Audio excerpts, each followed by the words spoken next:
If every car tells a story, then this one speaks for all of them. Why does one name echo through time like no other? Because it didn't just build cars, it built a movement, but most people never see the full story. Not like this. When you're invited into a collection few have ever seen, you don't just admire the legacy, you drive it.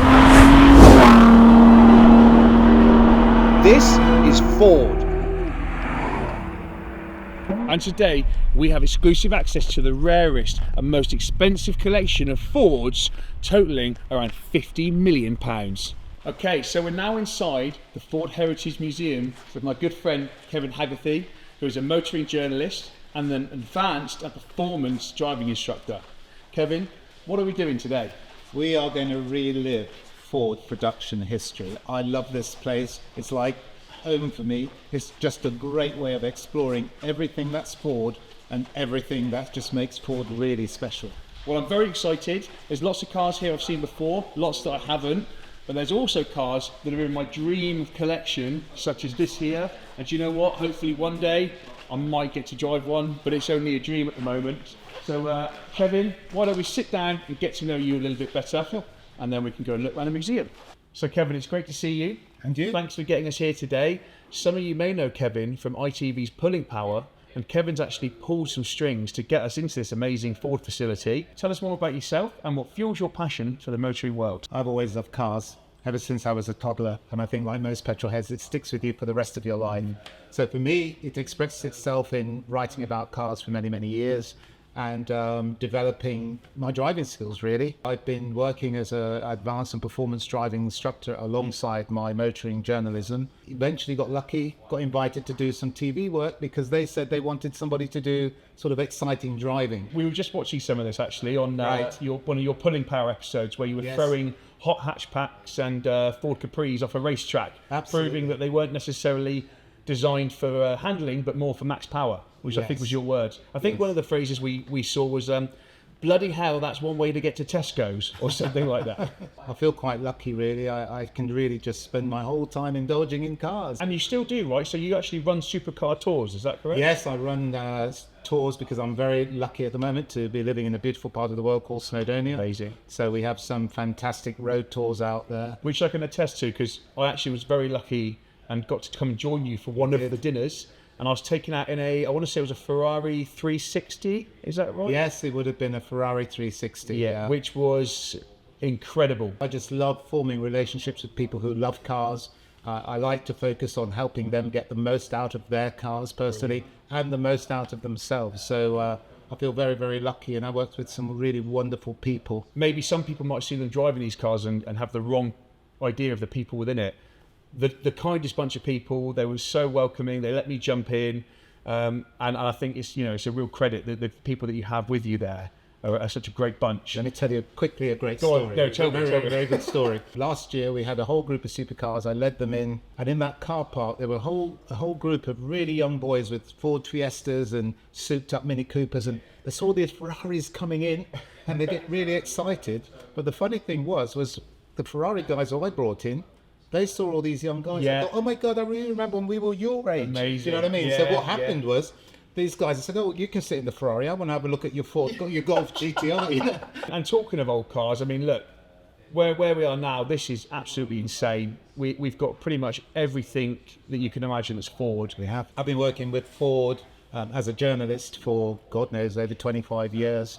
And had some fantastic experiences with them. I think I was born in that lucky period where, including in the noughties as we call it, where you could really, it was the time for car enthusiasts, and so to have spent that long working alongside Ford as a journalist and experiencing many of these cars over the generations has absolutely been quite tremendous. Yeah. The old Ford versus Ferrari era. Yes. As someone who has a Ferrari and access to that Ford GT. Oh, don't do that. Don't do that. The penultimate question. Listen, is it the question that can't be answered, right? It gives me sleepless nights. Really? Yeah. The thing is, if you put me in that Ford GT, I'll go back and say that's the greatest car ever. Yeah. If you go and put me in a traditional Ferrari, I might come back and say the same thing. Yeah. But the thing is, they're both, honestly, they're kind of both winners. Yeah. Because these days, a lot of technology goes into developing the newer cars. Yes. In those days, there was a bigger human factor involved. Yeah. So you knew when the gear ratios were right. You knew that the chassis feel was right. But you also know that a development driver has spent a lot of time doing that. Yeah. And it's just basically interpreting that really enthusiastic driver feel into a high performance car. Yeah, yeah. That's why I say I'm lucky, because although, like, as you know, I've been driving a 296 Ferrari Yep. a lot, and it's a fantastic Beautiful car, yeah, it's an beautiful. amazing car. But the thing for me is, like, how can I stop that car flying? It's so powerful. It's really good. Yeah. Don't get me wrong, one of the best cars ever, but it's a lot of technology. Yes. Whereas some of the older cars, it's just literally pure engineering, and that's what I really quite enjoy. So Kevin, I believe this sign actually is a bit of an homage to the first mass-produced car that Ford ever did, Indeed. the Model T, right? Yeah. So tell me, this was their first car, right? Well, you might think so, but it wasn't. I've got a bit of a surprise for you. No way. It's a first production line car, but it's not the very first car Ford made. Let me show you something really special. Right, so contrary to popular opinion, it wasn't the Model T that was the very first car Right, okay. Ford made. It was actually this one. No way. This is Believe insane. it or not. And so what do you know about this then? I don't know an awful lot, Okay. but I know somebody who does, because we're lucky enough to have Len Keane here, who's responsible for the whole of the Heritage Fleet. Tell us a little bit about this car. Gentlemen, nice to meet you. Good to see you. Yeah, this car, yes. Well, obviously, this isn't the actual original vehicle. The original vehicle, like every good engineer, Henry Ford would have built and then continued to modify as he built his vehicles up. But this was a replica.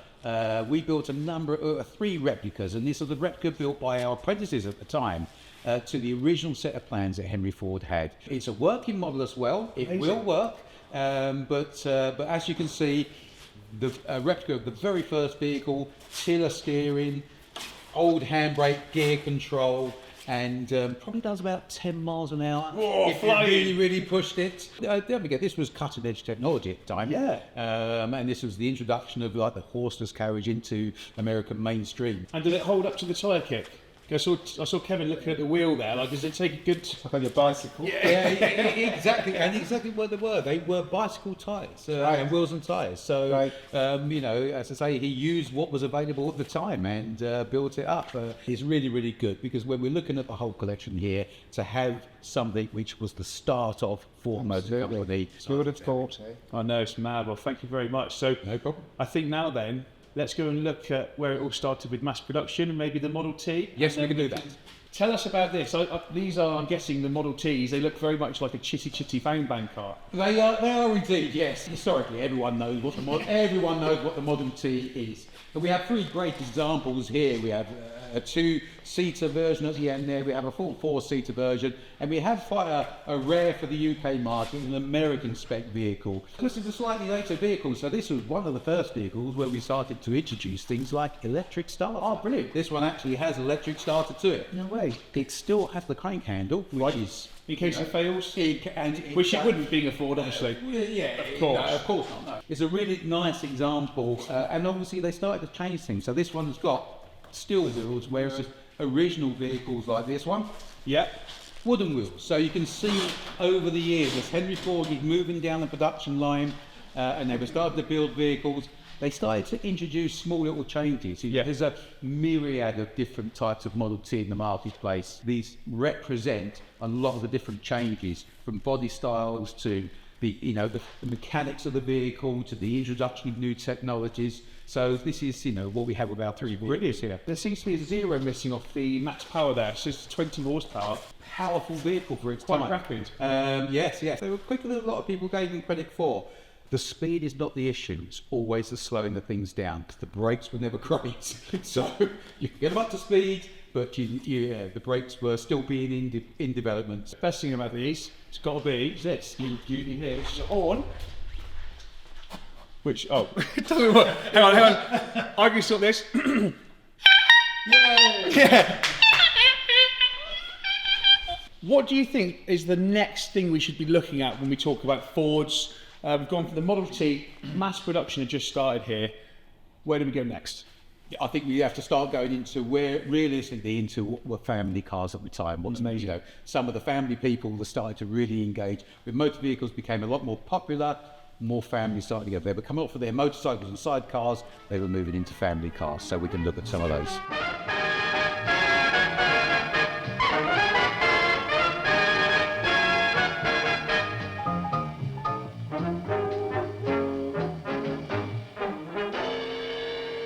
I mean, these three vehicles, look, these four vehicles here are prime examples of early family cars. You know, you have an Anglia system, you have actually the Ford Model Y there, and moving through to 3 Anglia models, which this was the introduction of a lot of people into motor vehicle driving at the time. You know, the old 19 sort of 38, 40s Anglia there, you've got the 100E Anglia. This is where really a lot of people started getting into cars and on their motorbikes.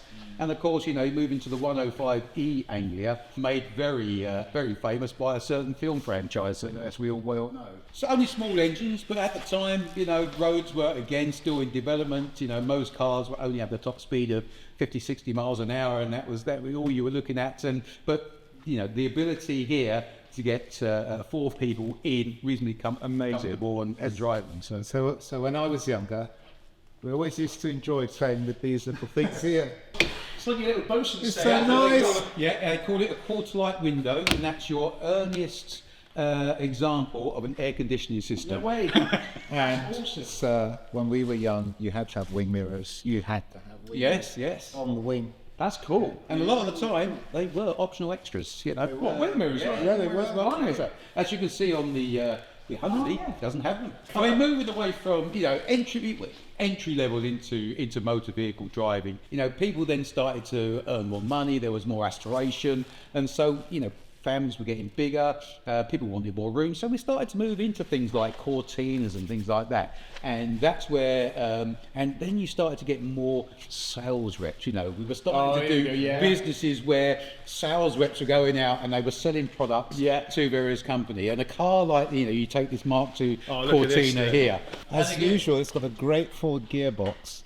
But I just remember when this was new, I went for a test drive with my brother in one. And the salesman was driving it around. He said, "Now, one of the special things about this is a turning circle. It's the most amazing turning circle." It did indeed. Yeah. That's Did what we indeed. all used to talk about. Yeah. How did it compare to a black cab, though? Oh, no, nothing compared to a black cab. No, They can virtually turn. I've got other vehicles in the collection that will beat a black cab, but it's Really? on a turning circle. But Is that drifting, or is that actually... Yeah. If you put your foot down, they can turn on a sixpence.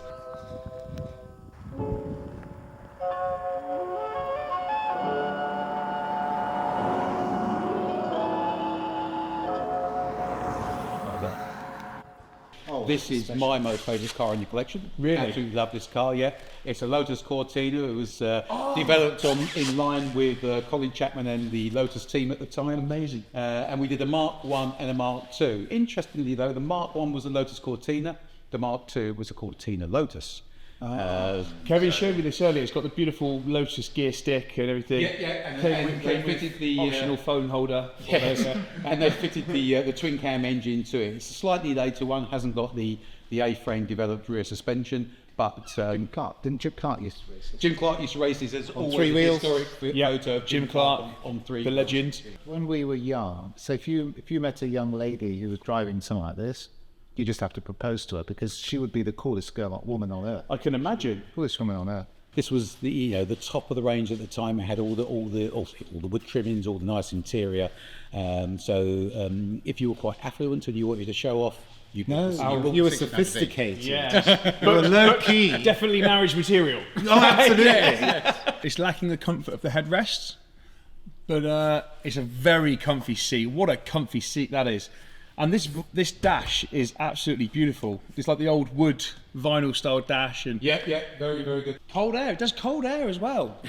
That's Still not amazing. quite true air conditioning. I know. but, Right? yeah. Depends how fast you're going. I really like my modern cars, Yes. but as time goes on and I get to learn from people like yourselves, I really am starting to appreciate and respect these classics. This is the Mark III, and as you can see, this still had some of the influence, what they called the Coke bottom styling that came over from the American influence. But yeah, this was the move away from the boxier Mark II into a more sort of styled Mark III Cortina. This one's quite a rare one. It uses just a small 1300 engine, which was the entry level at the time.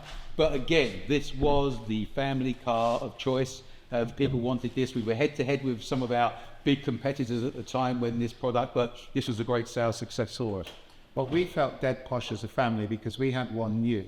And I remember that, you know, like sometimes manufacturers go through this sort of colour scheme where they start doing quite unique and different colours. Yeah.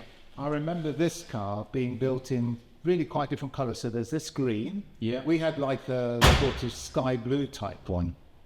So it must have been some sort of colour theme. There was the variation on colours at the time was quite wide. You know, there were lots of beiges, there were some yellows, blues. So the colour scheme was quite big, and quite colourful. Trendy. I think it was trendy to have bright colours. It was, yes. Subdued interiors, mind you, but bright colours. This is the Mark 4, so moving away from the Coca Boston style of Mark 3, we moved into the more, again, back to a sort of more boxier style with the Mark 4. This is quite a rare one, it's actually an auto, and it came with an automatic choke as well, so you started to do away with the choke. And it had the vinyl roof on it. I mean, again, if you go back to the Dead posh when you had a vinyl roof. No way. You'd look at that now and you'd be like, no, it wouldn't be classed as a posh thing now, would it? But it wouldn't. They were there, you know. That was very much. It was the status symbol. is this one? Do you drive this or? Yes. What's the automatic box like on it? And how many gears are in it? It's only a 3-speed auto on this, which is entry level, which is what most of them were. If you use three forward speeds and one reverse, that was it. And most cars use a generic 3-speed box at the time. So is it clunky or smooth? Like what is it? Quite smooth. Uses a big torque converter, which a lot of auto boxes don't use these days. They use dual clutches and things like that. Yes. Torque converters are very inefficient. But they do allow for a very smooth change of gear. Right. Okay. So, and is it like a bit boaty? Is it like ooh, and it sort of slows itself down? Yeah, nice. Yeah. So you're not on about Formula One style performance on paddle shift gear changing with this. It may take a couple of seconds to go from one gear to another. Yeah, nice. Well, it was a relaxed drive at the time. So this is the last Mark 5 Cortina ever built. This would have been the primary vehicle that everyone wanted at the time. It would have been silver, striped up, it had the chrome trim around the wheels, the proper velour interior, introduction of headrests. Crusader edition. See, you've got it on the back. This is the very last one made. I just want to make this so clear because this is really special. This is the last one ever made, that actual car. Yeah. Like, do you get that? Do you hear what I'm saying? The last one, the actual last one.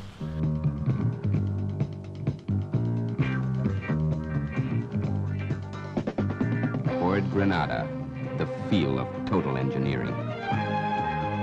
So now we're looking into these are the luxury vehicles of choice, and a lot of people aspiring to this. The old Ford Granada, we've got the Mark 1 and we've got the Mark 2 Granada. We've got two good examples of the Mark 2 Granada.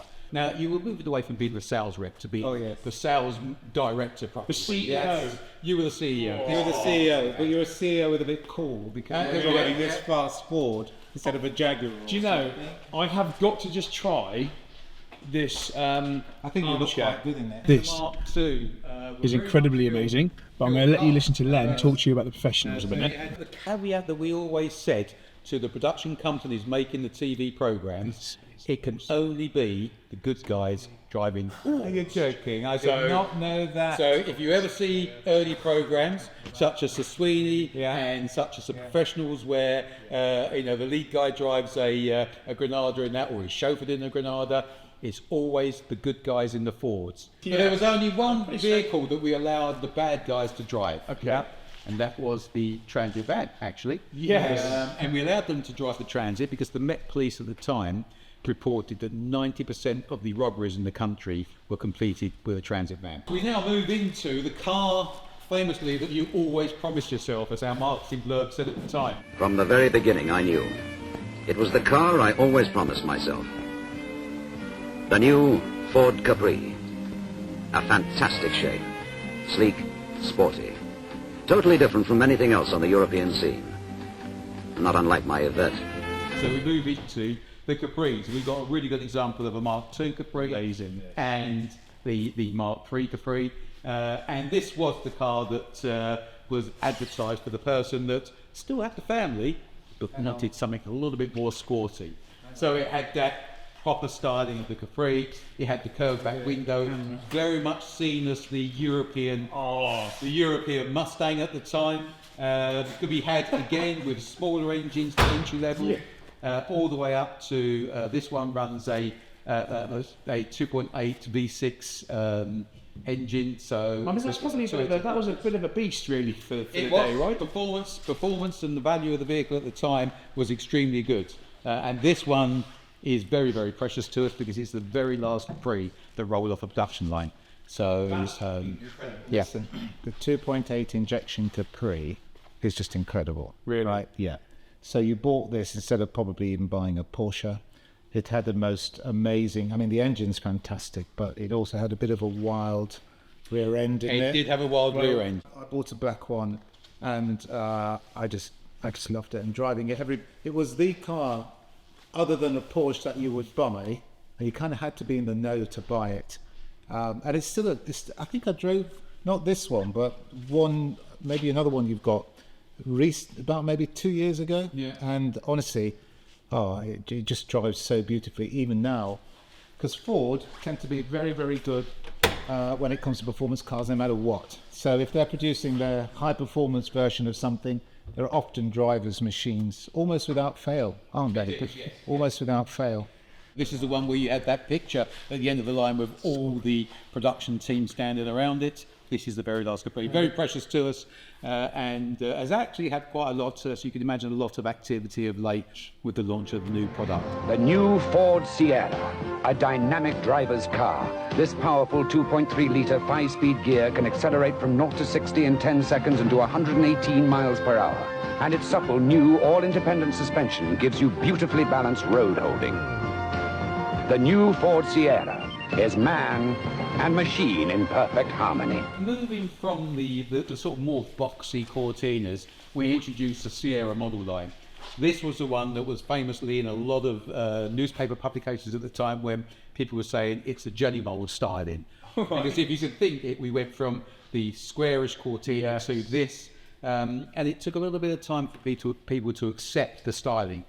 The car itself was actually quite a move forward, introduced independent rear suspension, a lot more EFI things on the engine. But once people engaged with it, it was quite a sales success for us. But more so helped by that vehicle there. Even I know this. They're very special vehicles for us. The problem we had with these vehicles is they became too fast. And they started to have to regulate them out of the British Tour Car Championship because they were successful all around the world. You know, you see pictures of these racing in Australia at Bathurst and things like that. This engine that was in here, the YB engine, it was only about 200 brake horsepower. So current environment, you're not talking of much more brake horsepower than say a Fiesta ST.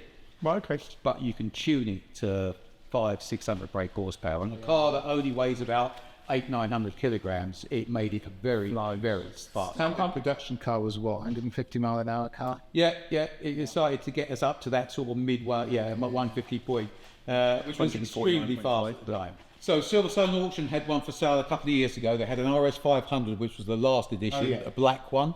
We did the run-out edition, was the RS 500. Had a few small points, bigger injectors and things like that, slightly bigger turbo. One of those sold at Silverstone Auction for 596,000. That's over $500,000. So for a car that you could pay 17 grand for, Isn't that right? not a bad investment. Out of interest, what was the success rate at the touring championships? Were they on the podium a lot? Or Oh yeah. We won the championship. it was the car. It was the car. It was the car of the championship. bit like Colin McRae and the rallies, right? Yes, exactly. Yeah.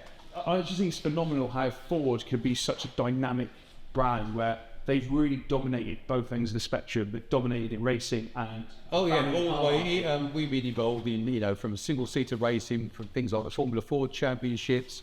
One of the most successful engines in Formula One racing was the DFV, the Ford Cosworth DFV engine, which was in a number of teams, through to rallying, through to things like drag racing, through to NASCAR. We've been involved in everything, and we've been successful at various different times through all of these different forms of motorsports. The Sapphire Cosworth here, a very good example. This ended up being a four-wheel drive vehicle. Okay. It's got the same engine as the original Sierra Cosworth. and but it was targeted more the people that wanted that race car feel, wanted that sort of, you know, but they also wanted a bit more creature comfort, so a better, you know, ruched leather interior, and something that, you know, was a little bit more cute. I went in a red Ferrari to go and test drive one of these, brand new, and I went out with the salesman, back roads of Essex, Chigwell area, and I thought, wow, it's fantastic. When I got back with the salesman in the car, he said, God, that's remarkable. I'm not allowed to drive it like that, but I think I'm going to order one. So you showed him what it can actually do. He said, I'm not allowed to drive it like that, but I think I'll put my own order in now. Brilliant. So they were just incredible. Beauty with inner strength. Mondeo from Ford. This was the introduction of a gentleman called Richard Parry Jones, who was one of our engineers who started to develop vehicles for us at this era, and very instrumental in moving, because if you look at the Sierra, which was still older technology, front engine, inline, driving the rear wheels, this introduced to the family car the transverse engine driving the front wheels, which allowed for a, you know, greater interior space, etc.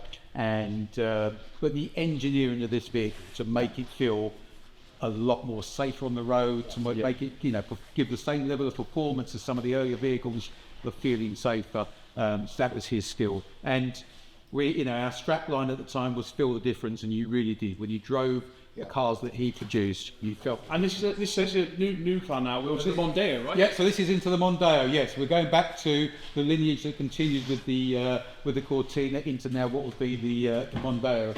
And it feels, you can tell it's different. You could like, it still is looks the big Ford, step forward, but you can tell someone else has been involved. Yeah, yeah. I remember the first time getting behind the wheel of this, and I thought, if I close my eyes, I think it's some upmarket car, because the integrity of the vehicle, the driving integrity, was first rate. It was. I think Harry Jones really got this right, because He did. to me it just moved forward on another level. We were still introducing performance models. This was the ST24, the introduction really of ST range on the Mondeo, this introduced colour, isn't it, as well? Yeah, again, this was like the Ford Performance Blue. It had the V6 engine in it, this was adding the performance back into the family car marketplace. When we moved to the next model of Mondeo, this was the ST220, very similar V6 engine vehicle, and again, continuing that line of performance vehicles within the family car market. This is actually one of my dream cars, believe it or not. Hello, I'd like to buy a small car, please.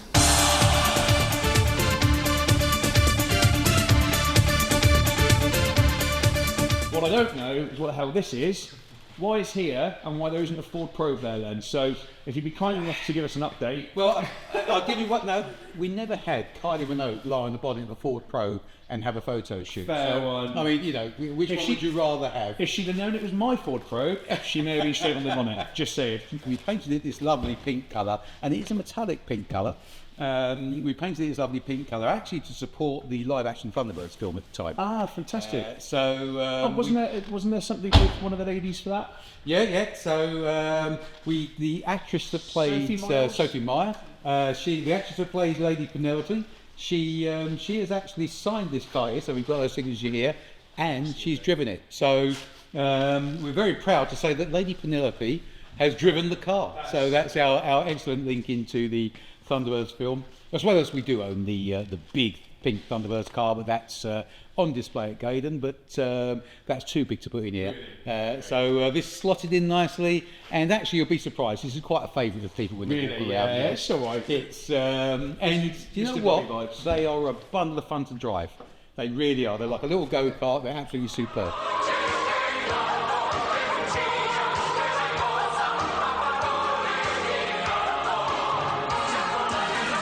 Now we come to something really special, which is the Escort, the RS Cosworth, which even I know is something very, very important in the Ford heritage. Tell us a bit more. This was a vehicle built on the success of our rally program at the time. Used very much a lot of underpinnings from the Sierra Cosworth, uses the same engine, extremely tunable, four-wheel drive, and you know, this is a car that a lot of people aspire to drive. And you've driven that. I think you drove that one, Kevin, and I think you'll you know, agree that extremely well handling car, and performance-wise great. I can remember it to this day. It's just the handling, phenomenal.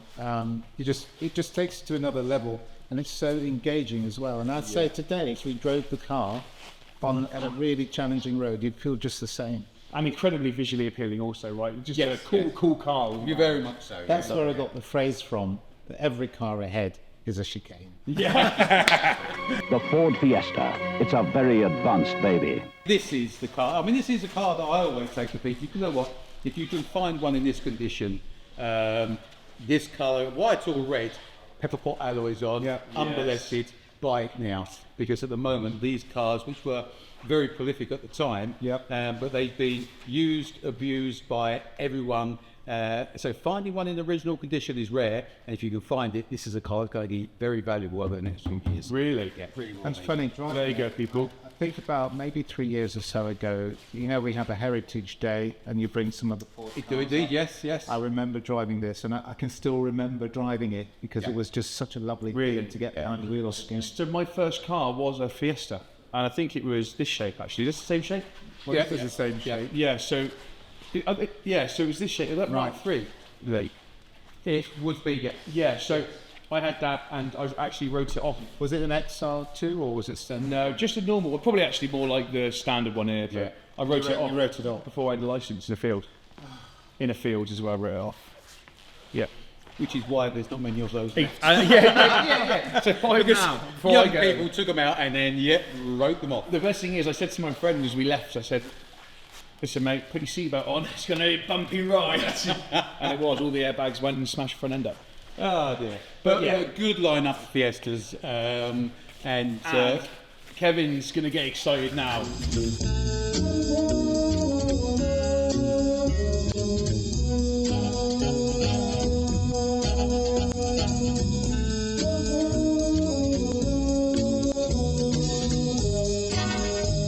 When I tested the Ford Puma when it first came out, I think Richard's quite famous for saying that basically the car had to give you all the feedback you wanted within the first few hundred yards. So when I drove the first Ford Puma for the first time and I got into second gear, I thought, I love this car, I've got to have one. I did actually order one, so I had one brand new after testing it, and then after that I bought one of these. They put the flared arches on front and rear. It was in its bespoke colour, it had the Alcantara interior. The engine was pretty much as it was in the standard 1700 model, but the front suspension was very bespoke, the rear suspension was bespoke, and it was mainly, so it was mainly keyed down to making the car just handle that little bit nicer. And it was called a racing Puma, right? It was called a racing Puma, Amazing. yes. So, but it was never called an RS. It's interesting that the RS Owners Club allow it in a way, but it's not actually an RS. That is strange. Why was it not? Do you know why? No, I think we were just going a different angle with the Puma racing. It was but the whole car was at a different angle. Like I feel like when it came out, it was a level. It was a Marmite car. It was actually based on the Fiesta, and obviously we get all the way through to which is the very last Fiesta off the line. And as you can see, signed by all the line workers at the time. Very special vehicle. We haven't registered this vehicle. It's just straight off the line to us. It's mad, very special. We don't lament the past and the Fiesta. It's been such a brilliant vehicle for us. You know, things have to come to a natural end, and it has. And just sorry to interrupt. I want to be really clear here on this.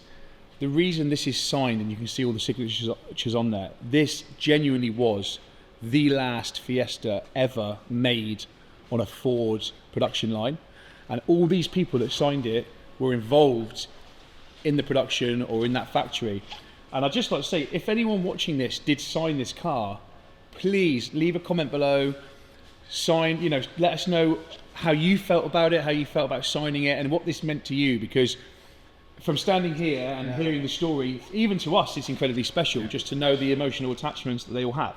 So if you were involved in this, please let us know in the comments, and if anyone else is enjoying the channel, make sure you subscribe, like it, and follow us, so you can see some of the amazing people that have been working on these vehicles. This is the sort of ultimate sort of Escort Mark 1. This is the you know, buy it on Saturday, race it on Sunday car. This is the Escort Mexico. It was based on the GT model at the time. It had a different welding on the shell to make it a little bit more stronger. And this literally was a car that would turn into a club rally. I mean, that's naughty, isn't it? It is naughty. It looks quite small though. It looks quite compact there. It's small and compact, but what makes it like a driver's car is, look, there's a steering wheel with nothing on it. You just steer it. That's just proper. Just feel the car, right? Just drive it. Yeah, and it just feels amazing. It feels. You can see why this really is really some car. I know. Looks amazing. I have to say, years and years ago, an ex-girlfriend had one, and she said, "Oh, I've just gone and washed the car." And I said, "Oh boy, what did you use?" And she said, "Washing up liquid." I had to rush out and get it all sorted out. Get it all sorted. Yeah, but it was. I mean, what a car! Start of an Escort lineup, which, you know, transferred through for quite a few Escorts, and we go from the Mark 1 there all the way through to the very last Escort ever produced. Another final vehicle for us, yeah. Well, and this again, is this what you say last produced? This is the last one, went down the line. You can see there the final Escort. This actual car was the last Ford Escort to go down the production line, and as you say, this is the job number. This is the car that they put in it, and how mad is that? 21st of July 2000, they stopped making the Ford Escort. That actually makes me feel old, because I remember the Escorts. The Escorts were a really cool car for so now I'm coming into that era of understanding and attachment. So.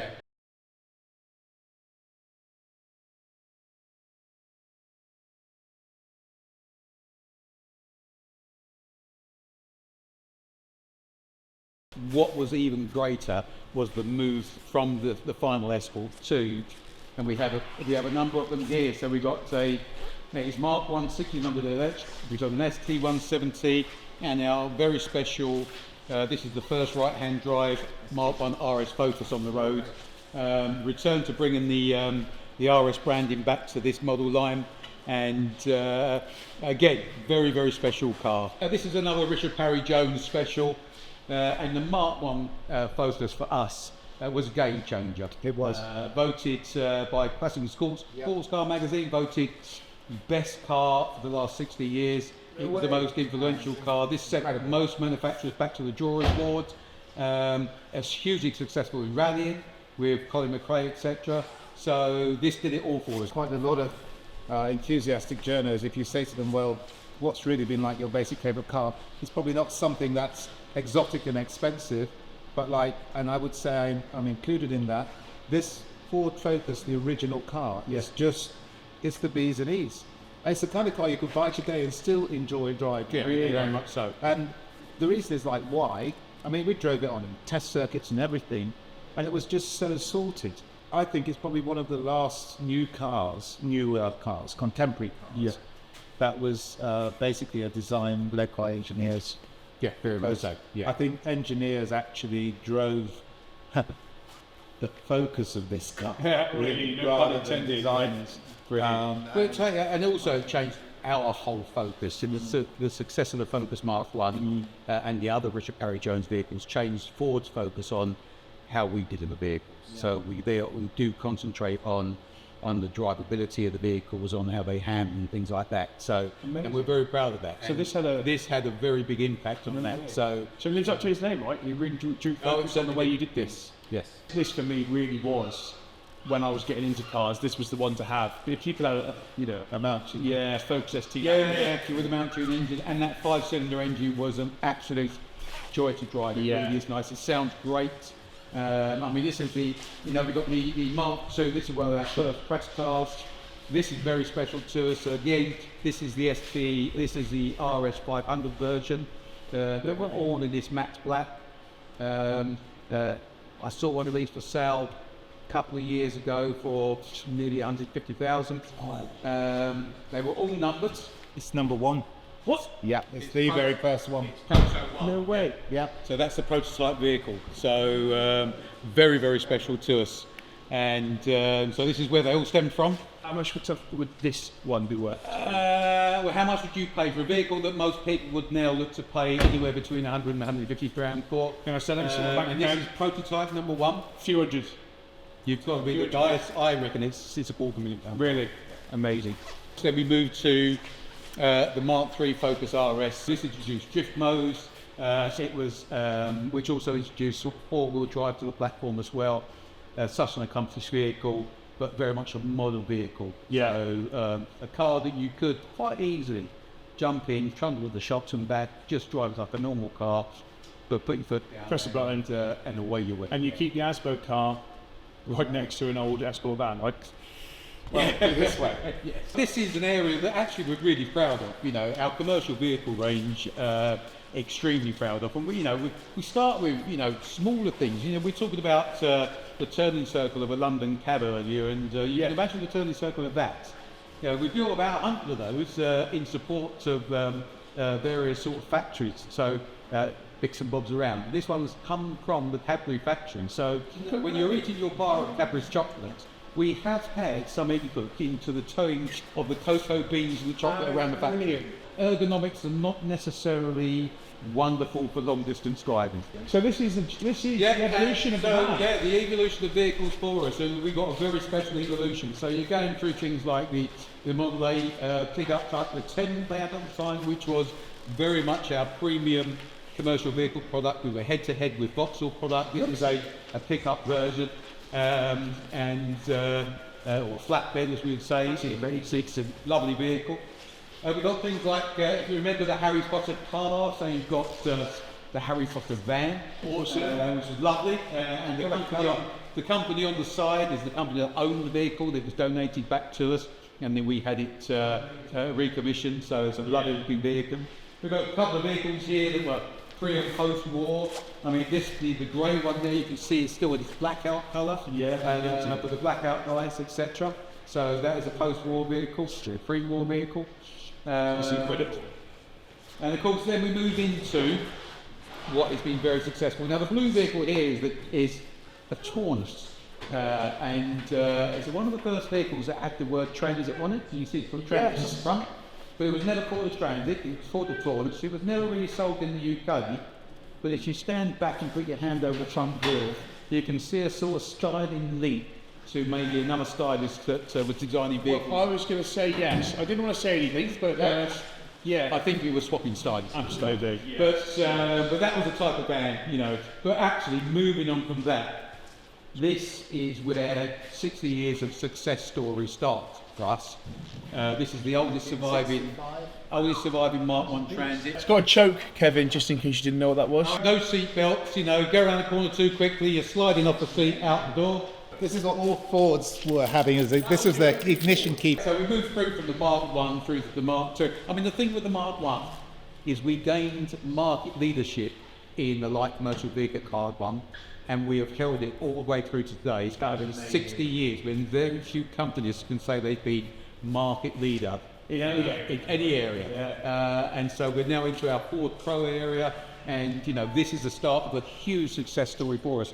And you can see, ignoring the vehicle movie here, the blank space here, we've got transit vans being called on all the time to go and support this huge success story for us. So this is a 30-year anniversary vehicle.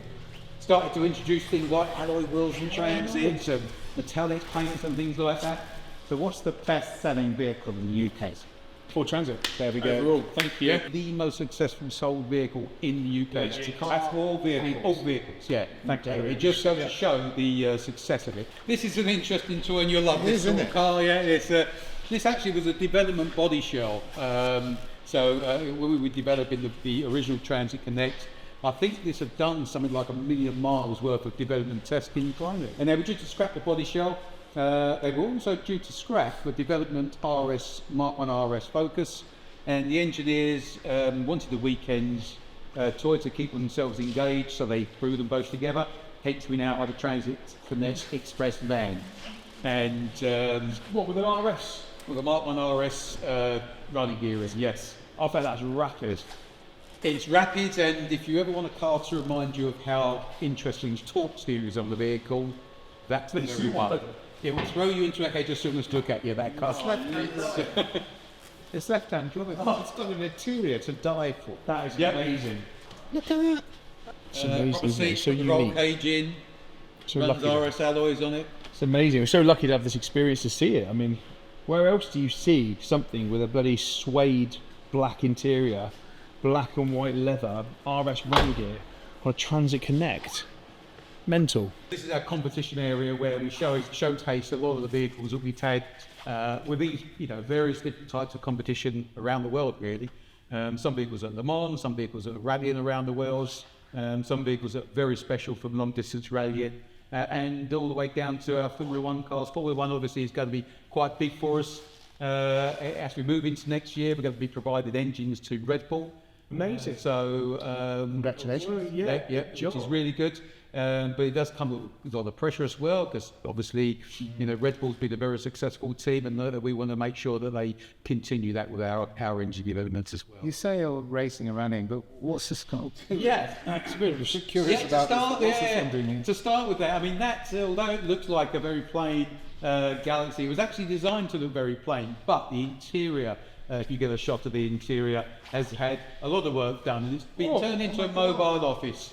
And a mobile office for the now late but very great Eddie Jordan. So when Eddie Jordan ran his Formula One team, this was the vehicle he used to transport himself around between the races around Europe. So we worked with the Jordan team. The Jordan team, yeah. If you remember, the Formula One cars were in yellow. That's why the carpet's got some yellow piping around it. There's Jordan embossed on the seats. But we did that working with Eddie, because obviously we had quite a close affinity with him at the time, on the Formula One program. So that's nice. It's nice. That's a nice tribute to Eddie, isn't it? Chauffeur-driven car. Yeah. So what? Yeah, let's give us a rundown. We've got some rally cars here. So we've got. This vehicle here is the Francois Delacour rally winner, one of the first Escort Cosworth to win a rally. We've got this car here. This is also a Cosworth. This is what they call a rally reconnaissance vehicle. Okay. So when they, the driver and co-driver go out and run the course at speed, checking all the pace notes, they don't want to do it in the actual rally car in case they damage it. So they run it in a rally reconnaissance vehicle. Yeah. So it's full rally spec. This is an MSRT Fiesta. Actually, all complete rally car. The only thing this hasn't got in is the engine. They're very secretive on the engine. Okay. So we haven't got the engine in that one. There's another rally car. Clearly, the guy hadn't been to Specsavers. He was driving this to go. Well, I'll let you speak to Chris Harris on that, because this is actually Chris Harris from Top Gear. This is his Group B. Sorry, Chris. Sorry. This is his Group B rally car that he competed in when he was rallying. He did very. I think he won the championship that he was rallying in. So Chris Harris is a really lovely guy. I mean. So yeah, very special vehicle to us. It's a good example of another club rally car that you can purchase and rally at the weekends. The Escort here, Mark II. This is one of the first Mark IIs to win a rally, won the Safari Rally. It was in its original Rothmans colours, but it was then totaled on another rally. By the time we reshelled it, we changed sponsorship to British Airways, hence it's now British Airways. Yes. These two extremely special cars for us. FEV1H, and you'll see this in a lot of publications and magazine articles. This is the actual car that did 16,000 miles with Gunnar Park and Mk4 in it, and they did the London to Mexico rally, which started the Mexico name. That's the actual vehicle. So that's the holy grail for a lot of Martin Escort owners. Whoa, that's a £1 million plus car, I reckon. Really? Runs an overboard Kent engine. They use the Kent engine. Doesn't mean anything. The old overboard, same. They used that engine at the time because they knew they could get parts all around the world for it.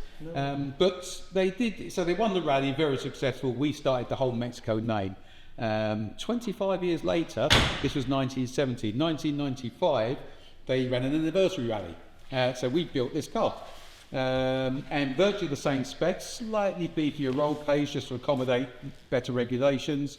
We put the BDA engine in there, which BDA stands for belt drive A. Okay. So we put that engine in.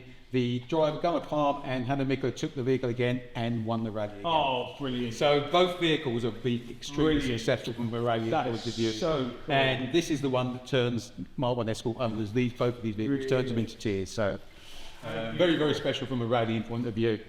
And you come to the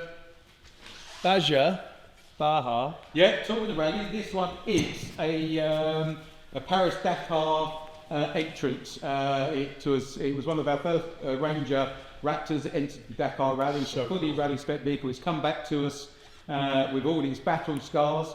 It's the space frame is on is very sturdy, but obviously the panels are a bit flimsy. But then again, it's all carbon fibre. It has got a couple of comforts. It does have air conditioning. It does have a reversing camera. You still can't see much out of it, but. And did it do all right? What sort of speeds do they do? They can do like 120, 130, but across sand dunes, it's pretty vicious across sand dunes. So it was more of a test bed for our second year of this. This was built to test everything that we needed to test for a more successful campaign for the year following. Brilliant. Really. I'd love to have a go at that. Yeah, it's a runner. It does run, but some very expensive suspension set up on it. We have our open wheel section here. Nice. Which is really nice. So we've got the Stewart Formula 1 car. That one, we believe was driven by Sonny Herbert. And I think that one came 8th in the championship that year. Okay. We've got a P-Cake-driven Benetton. Both of those cars, again, we don't have the engine because obviously the engines are taken out. This is a Formula Ford. When we transitioned from the old Kent engine, which again you probably wouldn't know, the old Kent into the EcoBoost engine. So this is this was a raced vehicle. We've got the Formula 4 here, which is one of the first vehicles that raced with a hybrid engine in a race series. So that raced with our Ford hybrid engine. And this vehicle is another enjoyable vehicle that the engineers played with, again to celebrate the EcoBoost engine. But we think, I think this still holds the lap record at the Nuremberg Ring for the fastest 1 litre road car. That's a road car? Yeah. As you can see, it's got its tax disc. Brilliant. It's got its reg number, it's got its lights, it's... Why is it if I put a reg spec like that on my car, I'd be shot automatically? We've got the Caterham here, which I think is in here. It's obviously not a Ford product, but this mainly shows that we provide engines to a lot of other manufacturers. So that one runs our little EcoBoost engine, like a little vehicle. Caterham's got a Ford in it, 1800. This is his daily? Yeah. My daily, literally.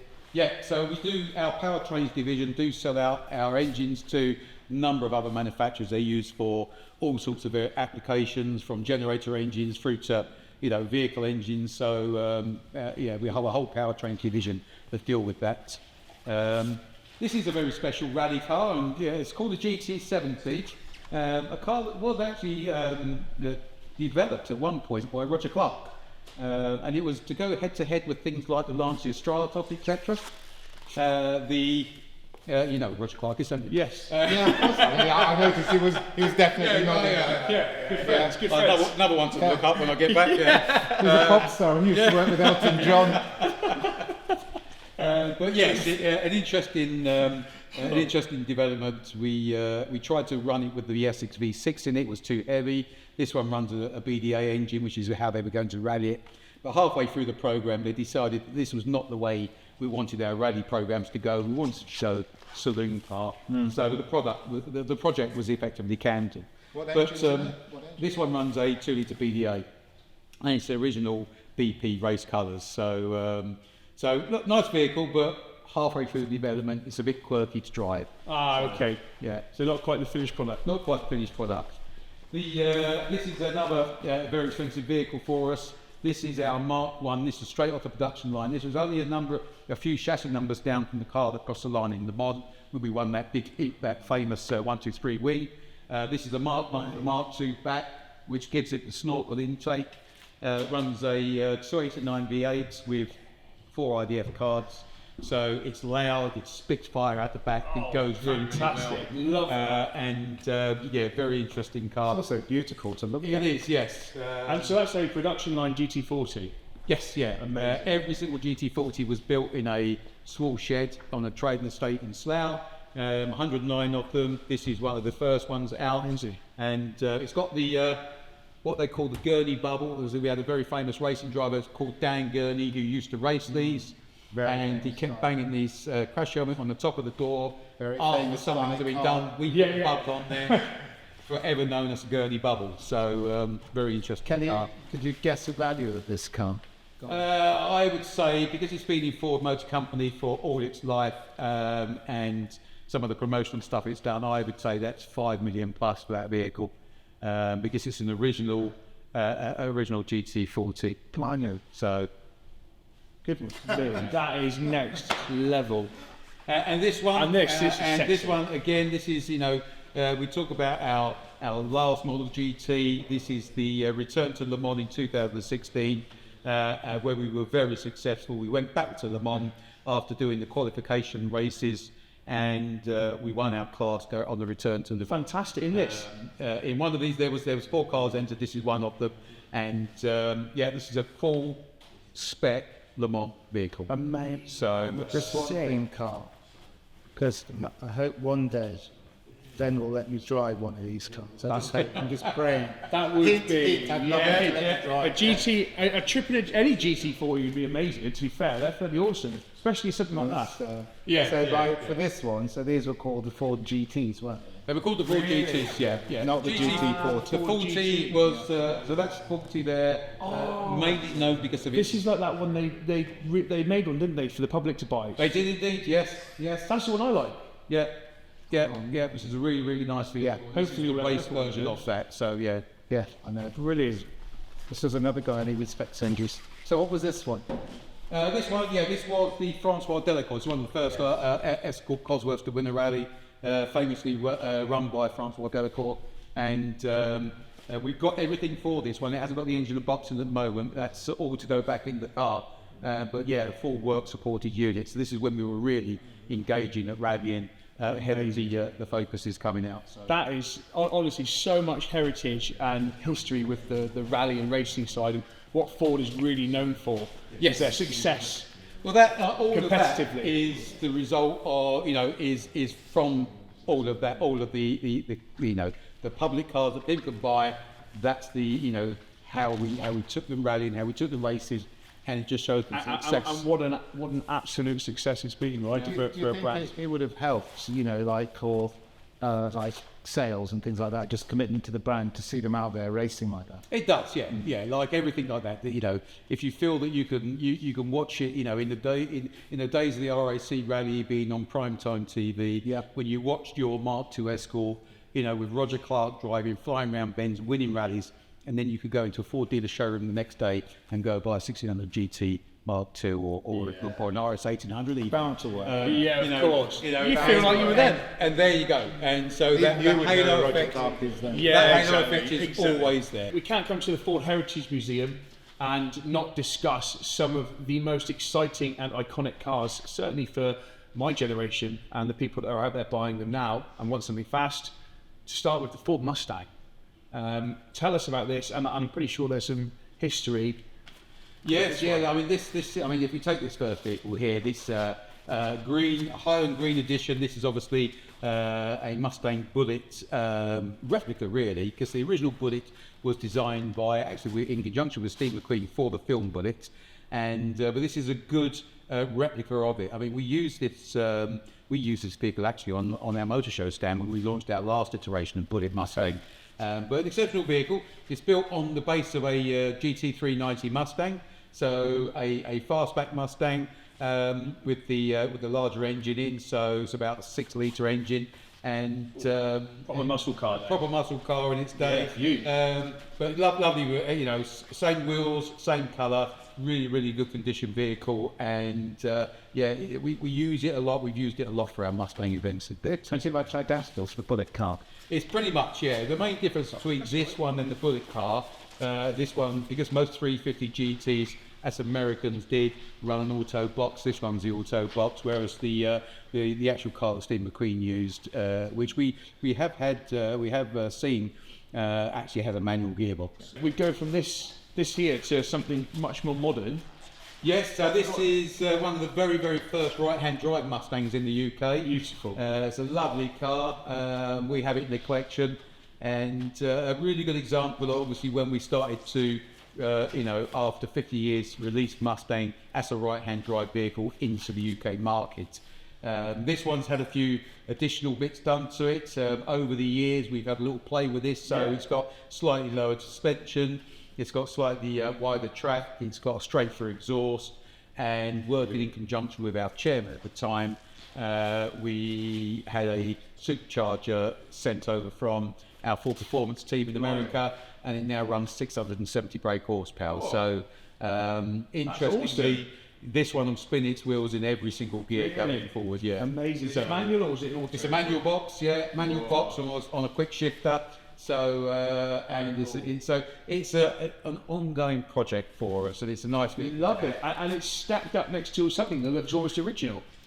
Yes, yeah, this is an original coupe version, or fastback version of the Mustang 289. This again, at the time, this does run a manual box, but it's 3-speed manual. No so, yeah, 3-speed manual. Does that work? And so it's, at the time, that's pretty much as it was. It's in really, really good condition. This is what steering used to be like. It's like you're sort of wafting around in a boat, but wow. Yeah, well, performance and things. I mean, Mustangs, along with a lot of other cars. I mean, this started, this coined the term pony car, obviously, from Mustang. And this was one of the early cars that started the whole muscle car era. Yeah. They were very, very quick, even when they were breathed on. They were very quick in a straight line, but they had got a little bit of a suspension, and so they are quite comfy when it comes to going around the corners. They are more about straight line. And you do see a lot of things like this doing straight line drag races. Indeed, yeah, because it's all about the big V8. Yeah. See, they did this vehicle with a straight six as well on some of the earlier models, and but everyone wants the V8. Yeah, because there's one thing this does do, along with all of these vehicles, they've all got the V8. Is they all burble, and that's what people. That's all you want, right? So when it comes to performance, obviously this is one of your performance cars on the market now. But what is the ultimate performance car, or one of the ultimate retail cars that you have for performance? I think, and we'll move on to these 3 vehicles here. Something very special now. So Len's going to talk us through something incredibly iconic and special. Len, so what we have here, we've got a 1969 Mark III road-going GT40. This is one of only 7 vehicles ever produced for road-going. It has a slightly different front to the race car. It has this sort of more curvaceous front, which raised the lights up for road use. They moved the gear leader to the centre, away from the race driver position. But essentially, it's the race car central tub with some additional powers to it. I mean, this car, that is rare, right? Very rare, yeah. One of only 7 ever built, and a car that, if you had the money, could have purchased for about £7,500. Yeah. You can add quite a few zeros to that. I reckon that you'd be looking at least 8 million for something like that now. So it's probably our most expensive vehicle in the collection. No way. And it's been with the Ford Heritage Collection since it was produced. And it used to be our chairman's company car, would you believe, at one point? Walter Hayes had it as his company car, but we've just had some recent work done on the vehicle. We repainted it from its red colour it was in back to its original launch colour of steel. Does that affect the price reading or no? If it's as long as it's mint condition and it looks how it's all about condition. Yeah, it's all about condition. We repainted it back to its launch colour, which was really, really nice. One of the vehicles that was produced in the trading estate of Slough, where all the GT40s were produced. But to celebrate that sort of history, in 2005 we actually launched this vehicle, which is beautiful. Which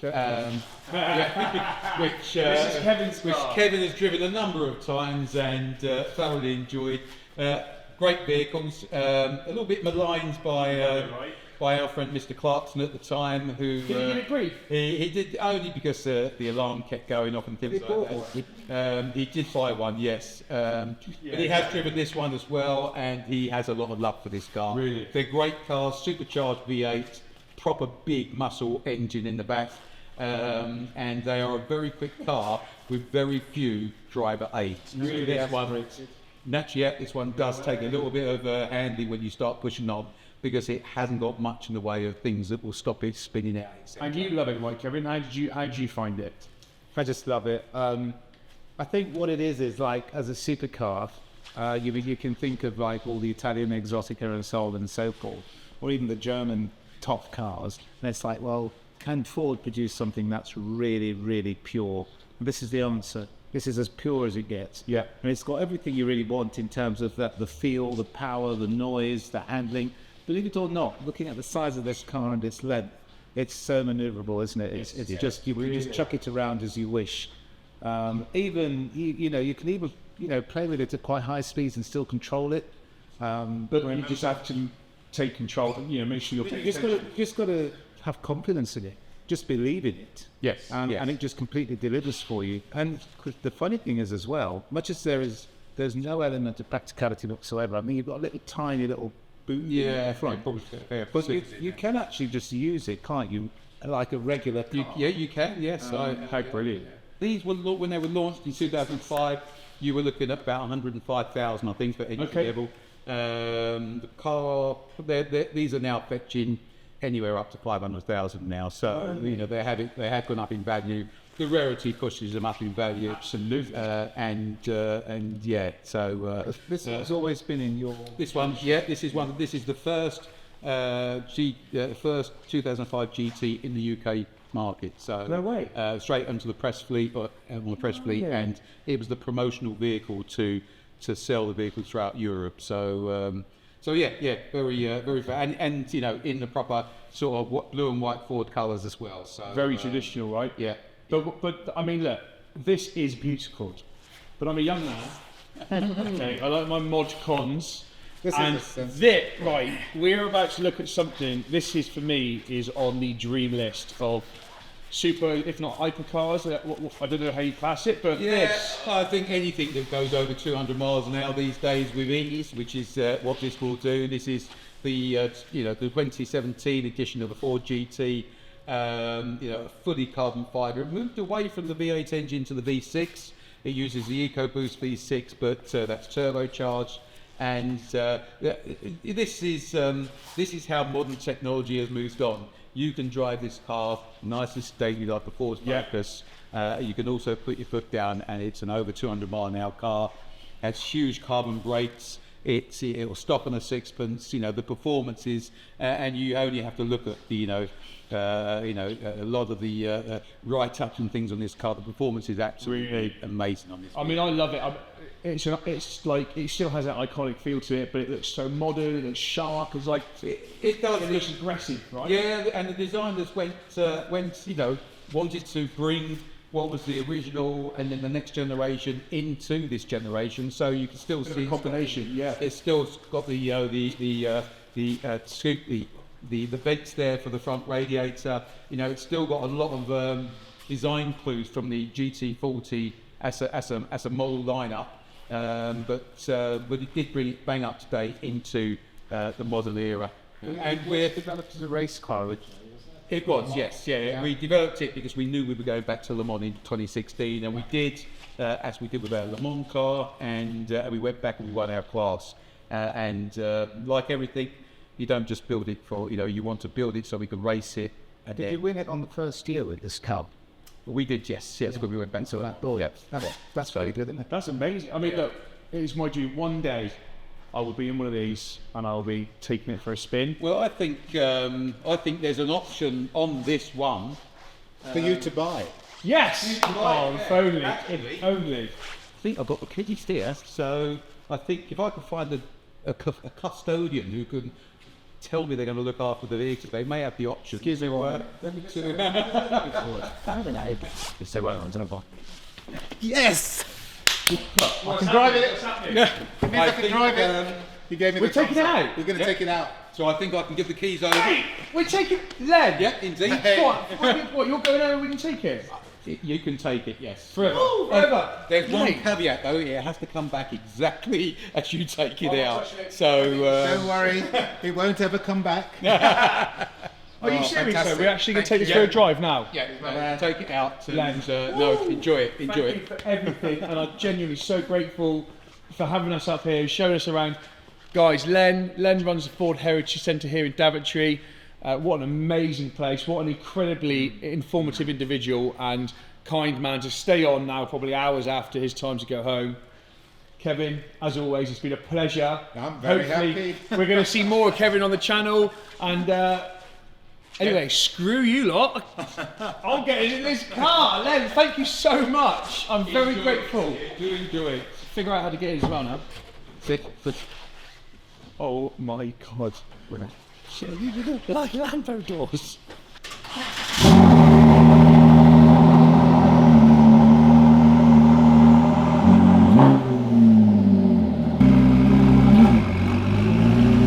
It feels wonderful, but it doesn't feel as dramatic as it looks from outside. Yeah, do you know, I said in there, this car, like, you feel almost worried to drive it. It feels so delicate. Yeah. But inside, it just feels like a car. No, it's it. And the thing about cars for me in general is that even with cars like this, most people drive them on the roads. Yeah. That's why I like to focus on driver development on the roads, because, you know, trying to enjoy something, yeah, we know we've got a 70 mile an hour speed limit, but what you tend to find with cars like this is that they do everything well, right? So even driving at speed limits, it's like much more exciting than any other car. And of course, you've got much better acceleration and all sorts of things. So in my view, put that to the test then, shall we? We can, but you know, some people sort of say, well, you know, are these cars safe? I think they're the safest cars on the planet because they've got the best handling, they've got the best braking, and so on and so forth. So yeah. Yeah, I suppose they're designed to be to manage themselves almost in these days at high speeds. Yeah, but there's high speeds and high speeds. We're talking 60 miles an hour in 3 seconds and what, 260 miles an hour or something. It's a bit different. It's a bit different. Well, hopefully security are going to let us out. They may let us out, or they may not. They might think we're stealing it. Yeah. Hey, thank you. All you need to do is just press the throttle. Oh. It's lovely, isn't it? Oh, it's tasty. That's got some spice to it. It's got some spice. Absolutely. Oh, it puts a smile on there. One more. Yes. Always. It doesn't feel like it's doing anything. We're on a 60. It just picks up speed so easily, and there's nothing to it really. I love the kind of accuracy and feel of the steering, and also the balance to get in the chassis. You can feel that it's light, but although it's light, it's very controllable, and you've just got that really strong engagement with the road. Similarly, even though it's really powerful, you can just give it enough throttle and it's kind of talking to you, so it's not intimidating. It's like, well, if you want to go this quick, let's go this quick, or this quick, or this quick, or this quick. What a day it's been at the Ford Heritage Museum here in Daventry. Thank you so much for introducing us to the team. Thank you for your expertise and your presence. It's been fantastic. I've really enjoyed it. I've really enjoyed it. I mean, for me, it's just been a great opportunity to kind of explore the history of Ford, kind of live some memories from the past, and to finish it off by taking this car out for a drive, which was a real genuine surprise for me. And me, it's a dream come true. Kind of another one on my tick list, but I really enjoyed it, and I appreciate the work of you and your team, because I think you do a great job, and I've really enjoyed working with you today. So likewise. Hopefully we can do some more stuff together soon. Love to. Guys, don't forget to like, subscribe and follow at Busting Up UK. Kevin, let us know where your socials are at. Where are we looking at you on YouTube? Yeah, it's just Haggerty on cars. Kevin, thank you so much, buddy. Have a good night and enjoy it. Thank you very See much. you later. See you later, Cheers. guys.